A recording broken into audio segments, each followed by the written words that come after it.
संघर्षों की आंधी में हम अपना दीप जलाएंगे, संघर्षों की आंधी में हम अपना दीप जलाएंगे, तूफानों की क्या मजाल जो जलते दीप बुझाएंगे। जोहार, आदाब, नमस्कार, मैं ज़ुबैर अहमद। स्ट्रगल से कभी डरना नहीं चाहिए। यहीं से कहानी लिखते हैं, यहीं से इतिहास रचते हैं, लेकिन इतिहास वही रचते हैं जो लगातार कठिन परिश्रम, इतना कठिन परिश्रम करते हैं, इतना कठिन परिश्रम करते हैं, उन्हें लगता है इतना कठिन परिश्रम के बावजूद उनका रिजल्ट जब आता है, रिजल्ट परिणाम छोटा लगने लगे। मेहनत इतनी ज़बरदस्त होती है और वो परेशान नहीं होते हैं। इतिहास वही रचते हैं जो लोग परेशान नहीं होते, जो कामों में उलझते नहीं या कामों के प्रति रुचि उनकी बढ़ती है, तैयारियां ताबड़ तोड़ होती है, वो लोग उलझते नहीं, वही लोग इतिहास रचते हैं। आपको एक छोटी सी कहानी सुनाता हूं। एक बार एक राजा साहब ने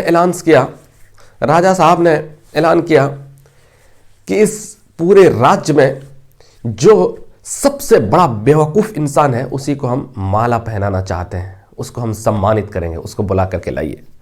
उसका हुक्म हो गया राजा का।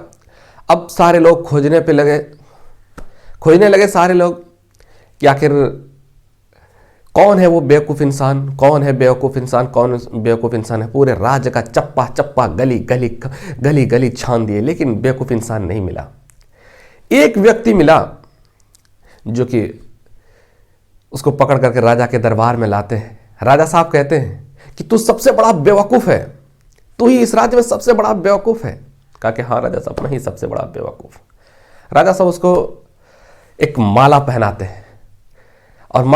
हैं और उसको अच्छे से खुशी खुशी उसको घर भेज देते हैं।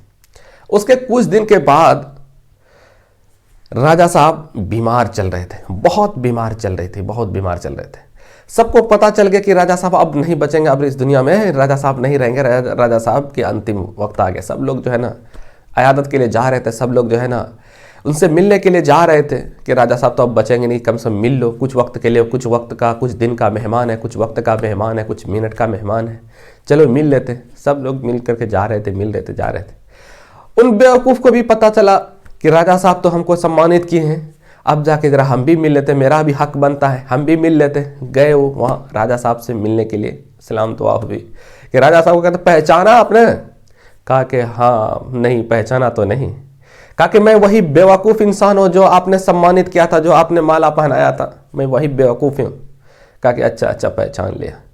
तो उसके बाद फिर वो पूछते हैं कि राजा साहब आप तो जा रहे हैं, हम लोग को तो बहुत कमी खिलेगी इसकी, इतना अच्छा राजा कहाँ से मिलेगा।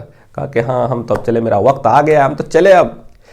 कहता है राजा साहब आप जहाँ जा रहे हैं वहाँ आप घर बनवाया है, वहां अकेले आप जहां जा रहे हो, जहां से आप दोबारा कभी वापस नहीं लौटेंगे, वहां के लिए आपने घर बनवाया है, सैनिक भेजा है, नौकर चाकर भेजा है। तो कहता है क्या मतलब? कहा कि भेजिए आप। कहा कि कैसे जाएगा, कहां जाएगा? हमने तो घर बनाया है, ना तो नौकर चाकर भेजा है, ना तो कुछ भी नहीं भेजा है। कहा कि आप इतना वक्त गुजार दिए और आप वहां के लिए कुछ तैयारी नहीं किए। अब हम इससे बड़ा बेवकूफ तो कौन होगा? हमसे बड़ा बेवकूफ तो आप हैं। और जैसे ही अपना माला गले से निकाल करके उसको माला पहना देते हैं। उसको बहुत शर्म आई, उसको बहुत अफसोस हुआ कि काश कि हम जिंदगी में जो है ना, अगर जिंदगी में ये मिस्टेक नहीं करते, जिंदगी में अगर ये हम तैयारी कर लेते, मरने से पहले मरने की तैयारी कर लेते, तो शायद